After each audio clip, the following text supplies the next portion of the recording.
ಪಕ್ಷಿಗಳಲ್ಲಿ ರಾಜ ಎಂದು ಕರೆಯಲ್ಪಡುವ ಹದ್ದು ಕೇವಲ ಒಂದು ಪಕ್ಷಿಯಲ್ಲ, ಅದು ಶಕ್ತಿ ಮತ್ತು ಧೈರ್ಯದ ಸಂಕೇತ. ರೋಮನ್ ಮತ್ತು ಗ್ರೀಕ್ ಇತಿಹಾಸದಲ್ಲಿ ಹದ್ದನ್ನು ಯುದ್ಧದ ವಿಜಯದ ಸಂಕೇತವಾಗಿ ಬಳಸುತ್ತಿದ್ದರು.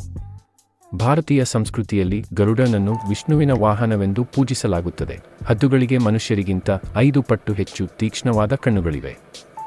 ಅವು ಸುಮಾರು 10,000 ಅಡಿ ಎತ್ತರದಲ್ಲಿ ಹಾರುವಾಗಲೂ ನೆಲದ ಮೇಲಿರುವ ಸಣ್ಣ ಪ್ರಾಣಿಯನ್ನು ಗುರುತಿಸಬಲ್ಲವು. ಹದ್ದಿಗೆ 40 ವರ್ಷವಾದಾಗ ಅದರ ರೆಕ್ಕೆಗಳು ಭಾರವಾಗುತ್ತವೆ, ಕೊಕ್ಕು ಬಾಗುತ್ತದೆ. ಆಗ ಅದು ಬೆಟ್ಟದ ಮೇಲೆ ಕುಳಿತು ಹಳೆಯ ಕೊಕ್ಕನ್ನು ಕಲ್ಲಿಗೆ ಬಡಿದು ಕಿತ್ತುಹಾಕುತ್ತದೆ. ಹೊಸ ಕೊಕ್ಕು ಬಂದ ಮೇಲೆ ತನ್ನ ರೆಕ್ಕೆಗಳನ್ನು ಕಿತ್ತುಕೊಂಡು ಮರುಜನ್ಮ ಪಡೆಯುತ್ತದೆ. ಕಷ್ಟಗಳು ಬಂದಾಗ ಹದ್ದು ಮೋಡಗಳ ಮೇಲೆ ಹಾರಿ ಮಳೆಯನ್ನು ಎದುರಿಸುತ್ತದೆ.